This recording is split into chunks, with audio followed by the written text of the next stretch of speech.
Assalamualaikum warahmatullahi wabarakatuh. Kembali lagi kawan di Legenda Catur Dunia. Kita lanjut kawan turnamen TP Sigmund Chess 2024 yang digelar di kota Malmo, Swedia, yang sudah memainkan game keduanya tadi malam kawan. Dan hasil-hasilnya sebagai berikut di babak kedua kawan, di mana ada 3 partai yang berakhir menang kalah kawan dari 4 partai yang ada.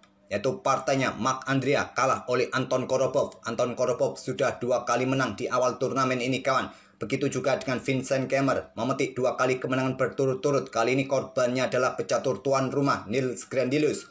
Begitu juga dengan Zhu Wenjun, 2 kali kalah di awal turnamen kawan. Kemarin kalah oleh Arjun, sekarang dia kalah oleh Peter Svidler. Sedangkan Nordicbeck kemarin yang dikalahkan oleh Anton Korobov bermain remis menghadapi Arjun Erigaisi.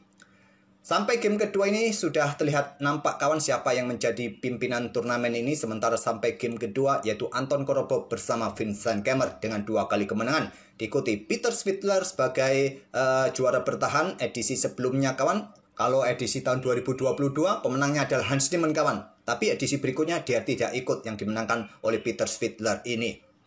Ada Arjun di posisi keempat, Nils Grandelius di posisi kelima kawan, Nordicbeck Abdussatrob di posisi keenam, dan Zhu Wenjun, Mark Andrea berada di posisi buncit dengan 0 poin. Dan untuk game yang akan kita otak-atik ini saya pilih permainan Vincent Kemmer, pecatur muda atau pecatur nomor 1 Jerman untuk saat ini kawan, dengan elo standarnya 2726 untuk saat ini, dan melawan pecatur tuan rumah Nils Grandelius dengan elo sebesar 2664. Langsung pion menteri, pion D4 dari Vincent Kemmer. Pion D5. Selanjutnya ada pion C4 Queen's Gambit. Ditolak dengan permainan Slav Defense dari Nils Grandelius. Seperti kemarin lusa kita ulas permainannya Aditya Bagus Arfan. Juga bermain dengan Slav Defense kawan. Tapi bukan jalur utama atau tidak mentransposisi ke permainan semi-Slav kawan. Dengan pion E6. Di posisi ini kemarin Aditya Bagus Arfan memutuskan untuk pion D pukul pion C4. Nah, biasanya dibalas dengan pion A4 kawan untuk mencegah pergerakan pion B5, tapi lawannya dari Aditya Bagus Arfan kemarin lusa membalas dengan pion E4 langsung. Nah, pertahankan pion Aditya Bagus Arfan kemarin lusa. Menang kawan. Dan saat ini sampai game ke-7, kemarin sudah saya jelaskan Aditya Bagus Arfan memimpin turnamen Jakarta kawan, Pertamina Indonesia GM 2024. Pion E6 bertransposisi ke permainan semi-Slav dengan ciri khas utamanya kawan, membentuk piramida pertahanan yang solid dengan pion-pionnya. Pion E3 pilihan utama kawan, jalur modern. Nah, di sini kuda B ke D7, jalur utamanya. Pilihan kedua pion A6. Pion A6 dipilih oleh Nils Grandelius. Kalau kalian ingin tahu dengan jalur kuda B ke D2, biasanya akan berlanjut menteri C2 atau gajah terang terlebih dahulu ke D3, nanti baru disusul menteri. Urutan kalian balik, tak ada masalah kawan. Nanti idenya sama kawan, setelah gajah D6, gajah D3, setelah itu rokade-rokade, dan baru kita membuka permainan dengan pion D pukul pion C4, ambil balik oleh gajah, pion B5, gajah kebanyakan mundur ke peta E2, setelah gajah B7, putih punya banyak opsi kawan. Apakah memainkan pion E4 untuk mendapatkan kontrol yang solid sesegera mungkin, atau pion A3 mencegah pergerakan pion gajah kawan, atau benteng dipersiapkan ke lajur pusat, bisa kalian pilih. Memilih dengan pion A6. Pion H3 bukan pilihan utama yang paling banyak diambil oleh putih. Pion B3 persiapan gajah gelapnya kawan untuk berkembang juga. Memilih pion H3, kuda B D7, menteri naik ke C2, pion B6 berikan tempat bagi akses gajah terang untuk segera berkembang.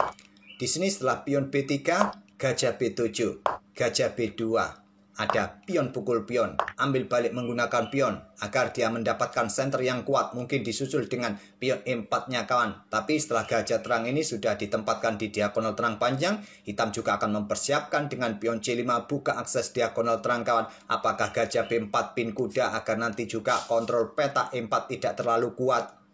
Gajah B4 langsung. Pion A3. Apakah tarik mundur?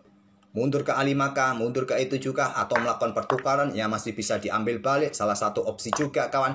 Tapi Nils Grandelius memiliki tujuan lain kawan. Tarik mundur saja ke peta A5 untuk pressure kuda agar pion ini tidak macam-macam untuk kuasai peta pusat. Karena diagonal terang ini juga dipersiapkan oleh hitam untuk segera dibuka kawan. Dan gajah ini cukup nyaman, tidak ada lagi pion B kawan. tetap memainkan pion E4 Vincent Kemmer, pion C5 tantang Nils Grandelius menantang pertukaran, buka diagonal terang juga kawan, diblokade dorong pion D5 saja. Kalau diterima kawan cukup berbahaya dengan adanya kuda menyerang pion ini kawan. Kalau pion ini didorong, ya selanjutnya ada gajah ini bergerak ke peta E4 serang menteri, kuda tidak bisa caplok, posisinya dalam posisi kenapin. Aktivitas perwira hitam, coba lihat kawan, sudah memasuki area pertahanan kalian. Raja masih berada di pusat, butuh 2-3 tempo lagi untuk rokade kawan. Kalian akan kalah cepat kawan, akan kena serangan lebih dalam lagi. Kurang bagus. Apakah tadi juga pion ini tidak didorong? Terserah kalian mau apa, tetap kawan akan memberikan keuntungan bagi putih. Anggap saja benteng ini serang menteri kawan. Menteri bergeser cukup ke peta E7 saja dan persiapan bentengnya juga keluar. Lagi-lagi hitam masih tetap mendominasi permainan nanti. Atau kalian punya ide dengan dorong pion E5 terlebih dahulu, ancam kuda F6 kawan. Gajah ini akan diluncurkan terlebih dahulu. Mungkin pion E ambil kuda F6 terlebih dahulu, ambil balik oleh menteri kawan. Pion ambil gajah F3, pion C pukul pion D4. Tewas kuda kawan. Rusak. Kalau sampai diterima pion maju, pion ambil pion C5, oleh karena itu blokade saja diagonal terang. Nah, Nils Grandelius baku hantam kawan. Pion E pukul pion D5. Pion E ambil balik pion D5. Rokade, persiapan bentengnya keluar, gajah dikeluarkan. Agar tidak ada tempo skak kawan ke peta E2, segera rokade di langkah berikutnya. Pion B5, lanjut Nils Grandelius. Buka akses bagi gajah gelap jika ingin ditarik mundur beberapa langkah kemudian. Atau memecah konsentrasi pion putih ini kawan. Dan sepertinya ini adalah bentuk pengorbanan pion kawan. Tapi tidak diterima, langkah terbaik.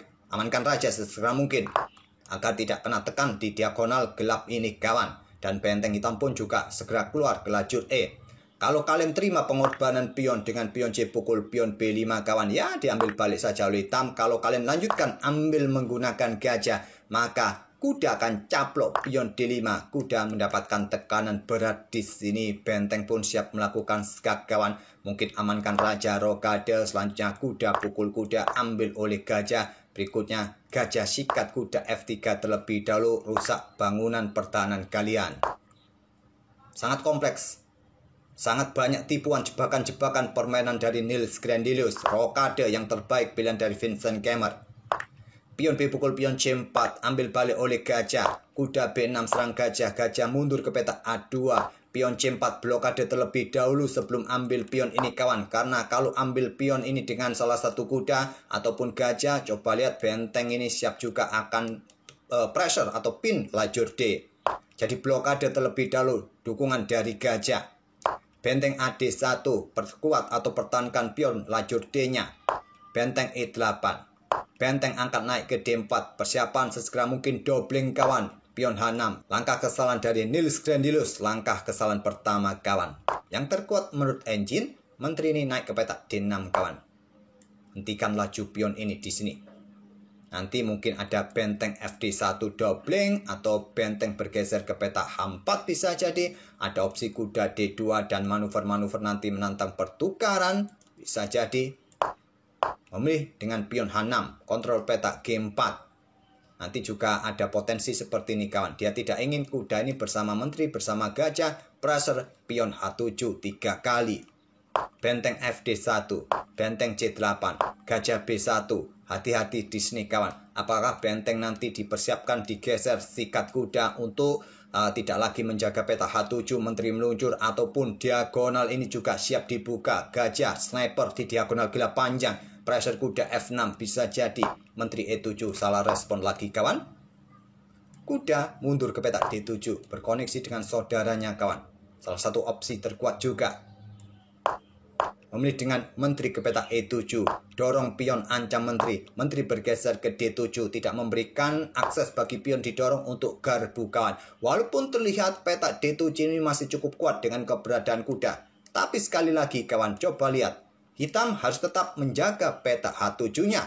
Kalau sampai pion ini didorong garbu kedua benteng, ambil oleh kuda salah satu kuda kawan, nanti tetap putih akan korbankan benteng kawan. Luncur ke peta D7. Kita simulasikan saja, anggap contoh mundur ke situ. Nah, di sini kawan, sikat, terserah kalian mau sikat menggunakan kuda yang mana. Nah, kalian tidak bisa ambil menggunakan menteri, boleh saja kalau kalian ingin kehilangan menteri lebih cepat. Kalau dengan kuda tentu tidak ada lagi yang menjaga petak H7 dan seterusnya, kalian akan cepat kolaps. Jadi, bergeser saja ke petak D7, blokade tidak berikan kesempatan bagi pion dorong maju. Benteng F4, jaga kuda, serang kuda juga kawan. Di sini ada gajah sikat kuda C3 terlebih dahulu agar tidak ada yang kontrol ruang-ruang terang ini kawan. Berikutnya gajah E4. Inilah maksud sikat kuda di petak C3 tadi. Menteri mundur, kemudian kuda ke D5 pilihan bagus untuk ancam benteng, ancam gajah kawan.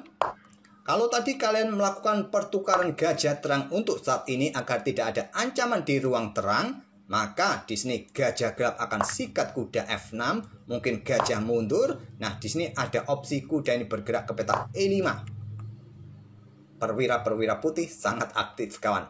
Dengan pertukaran yang akan didahului oleh hitam. Jika hitam mau seperti itu, nanti jalurnya akan jadi seperti itu tadi. Tapi dengan kuda B ke D5, korban benteng di sini Vincent Kemmer sikat saja kuda di pusat. Nah, diambil menggunakan kuda. Berikutnya gajah pukul gajah, untung satu perwira di sini Vincent Kemmer. Kuda memilih ambil gajah C3, tidak memilih benteng. Kalau memilih benteng kawan, pion ini aman. Dia memilih gajah C3 dan mendapatkan pion D6 ancam benteng. Backup dengan pion G3, menteri D1K, raja naik. Menteri B3 menantang pertukaran menteri ditolak, menteri ke D4, menteri caplok pion A3, lanjut Nils Grandilius.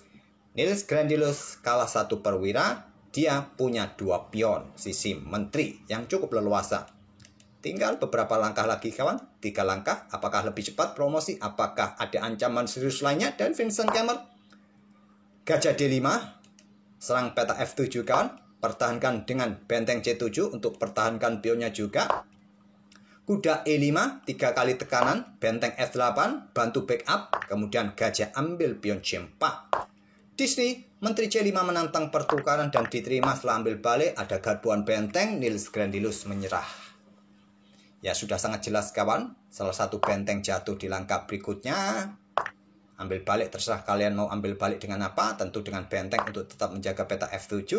Tapi pion kalian di sini bisa jatuh kawan. Ataupun ya terserah kalian melakukan pergerakan apa. Kalau kalian tidak ingin khawatir ada serangan di lajur A dengan pion yang bisa didorong, ambil saja terlebih dahulu, tak ada masalah. Putih menang 1 perwira penuh kawan. Memang perjalanan masih panjang kawan. Mungkin kalian di pos ronda ataupun saat melawan Pak RT, Pak RW, kalian akan tetap ngeyel berharap bisa remis. Karena masih mempunyai 3 pion dengan dukungan benteng. Kalian berpikir seperti itu. Tapi di level top, level super grandmaster, hal ini rasanya mustahil kawan. Memang cukup panjang. Masih panjang. Oke, itulah kawan permainan dari Vincent Kemmer. Langkah cantiknya kawan, korbankan benteng untuk sikat kuda yang ada di pusat tadi kawan, seperti ini. Saat ada kuda B tadi lompat ke pusat, langsung disikat saja. Memang salah satu opsi terkuat bagi hitam, kuda ini lompat ke pusat kawan. Tapi itu tadi langsung korban benteng kawan untuk mendapatkan 2 perwira lawan. Semoga permainan dari Vincent Kemmer bisa menghibur kalian dan kita akan bertemu di video-video berikutnya.